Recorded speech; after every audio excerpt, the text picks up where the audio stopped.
SIT అంటే ఏముంటది brother? SIT అంటే సిట్టు, రేవంత్ రెడ్డి గారు సిట్ అంటే సిట్టు, స్టాండ్ అంటే స్టాండ్. అది సిట్టు కాదు, పిట్టు కాదు. తెలుగులో ఆ సీరియల్ వస్తుంది కార్తీక దీపం అని, అది ఒడవది తెగది. ఇది కూడా గంతే.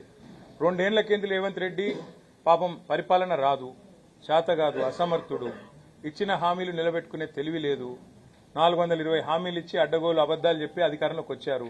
తప్పించుకోవాలంటే ఏం చేయాలి? అమలు చేయకుండా 6 గ్యారెంటీలు, 420 హామీలు, ఏదో ఒక రూపంలో అటెన్షన్ డైవర్షన్ గేమ్లు ఆడాలి. అందులో భాగంగా కొన్ని రోజులు కాళేశ్వరం కుంభకోణం అని కొన్ని రోజులు డ్రామా, తర్వాత ఫోన్ ట్యాపింగ్ అని కొన్ని రోజులు డ్రామా, అట్లాగే కొన్ని రోజులు గొర్రెల స్కామ్ అని డ్రామా, కొన్ని రోజులు ఫార్ములా ఈ అని కొన్ని రోజులు డ్రామా.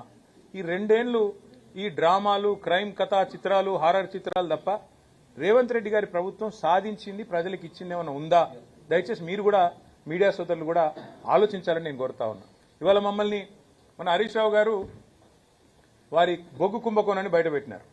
రేవంత్ రెడ్డి గారి బావమరిది ఆధ్వర్యంలో ఎట్లా సింగరేణిలో బొగ్గు కుంభకోణాలు జరుగుతున్నాయి, 1000 కోట్ల కాంట్రాక్టులు, అటు రేవంత్ రెడ్డి గారు ఇటు కేంద్ర ప్రభుత్వంలో ఉన్న పెద్దలు మంచిగా అదులుకొని బదులుకొని ఇద్దరు కాంగ్రెస్ బీజేపీ వాళ్ళు వారు చక్కగా దోపిడీ చేస్తున్నారో బయట పెడితే, పొద్దున బయట పెడితే సాయంత్రం కల్లా సిట్టు నోటీసు.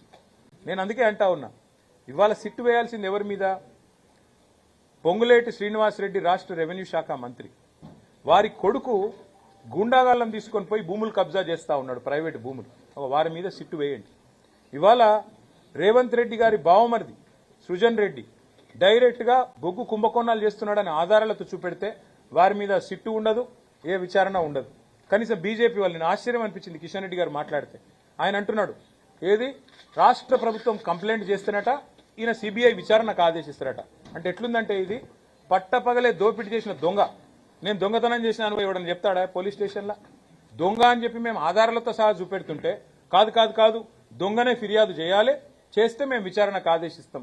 ఇంత అసహ్యంగా, ఇంత ఎబ్బెట్టుగా ఇవాళ కేంద్ర ప్రభుత్వ వైఖరి ఉంది.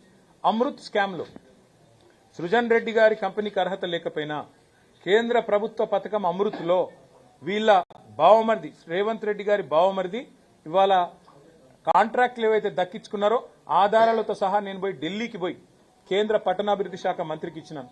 వేయండి సిట్టు దాని మీద. అట్లాగే మరి సుప్రీంకోర్టు ఎంపవర్డ్ కమిటీ చెప్పింది, కంచె గచ్చిబౌలి భూముల్లో 10,000 కోట్ల కుంభకోణం జరిగింది, దీని మీద ఒక స్పెషల్ ఇన్వెస్టిగేషన్ టీం వేయండి అని చెప్పి నేను చెప్పడం లేదు, బీఆర్ఎస్ చెప్పడం కాదు, సుప్రీంకోర్టు అపాయింట్ చేసిన సెంట్రల్ ఎంపవర్డ్ కమిటీ కేంద్ర ప్రభుత్వానికి రికమెండ్ చేసింది. ఎందుకు కేంద్ర ప్రభుత్వం స్పందించట్లేదు? ఎందుకు రేవంత్ రెడ్డిని కాపాడుతున్నది? అట్లాగే ప్రధానమంత్రి నరేంద్ర మోడీ గారు తెలంగాణకు వచ్చిన ప్రతిసారి చెప్తారు, ఇక్కడ ఆర్ఆర్ ట్యాక్స్ అమలవుతుంది అంటారు. మరి ఆర్ఆర్ ట్యాక్స్ అమలవుతుందని మీరు చెప్పి 1.5 సంవత్సరం అయిపోయింది.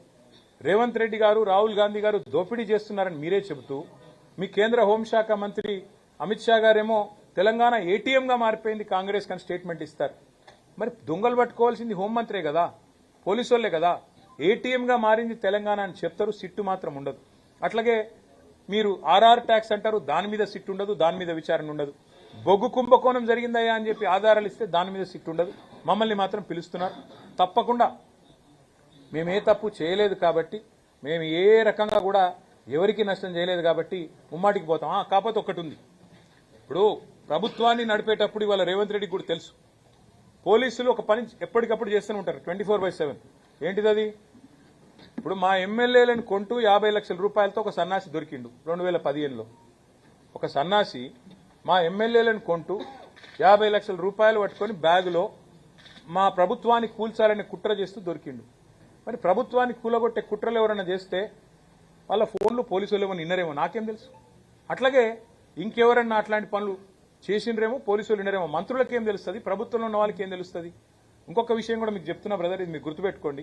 ఇవాళ ఈ రోజు నేను చెప్తా ఉన్నా, గుర్తు చేసుకోండి. కోమటిరెడ్డి వెంకటరెడ్డి గారు, ఉత్తమ్ కుమార్ రెడ్డి గారు వారి ఫోన్లు ట్యాప్ అవుతున్నాయని చెప్పి జర్నలిస్టులకు చెప్తే, జర్నలిస్టులు దాని మీద మరి వార్తలు రాస్తే ఇంతవరకు ప్రభుత్వం ఖండించలేదు. ఇవాళ నేను అడుగుతా ఉన్న రాష్ట్ర డీజీపీ గారిని, రాష్ట్ర ఇంటెలిజెన్స్ ఐజీ గారిని, మీరు ప్రమాణం చేసి చెప్పగలుగుతారా రాష్ట్రంలో ప్రస్తుతం మీరు ఫోన్లు మా ట్యాప్ చేయట్లేదు, మంత్రుల ఫోన్లు ట్యాప్ చేయట్లేదని? ఫోన్ ట్యాపింగ్ అనేది, గూఢాచారి వ్యవస్థ అనేది పోలీసులు ఈ రోజు కాదు, నిఘా వ్యవస్థ అనేది శాంతి భద్రతల పరిరక్షణ కోసం. అట్లాగే ప్రభుత్వాల్ని అస్థిరపరిచే కుట్రలు ఎవరైనా చేస్తే దాని నుంచి ప్రభుత్వాలను కాపాడడం కోసం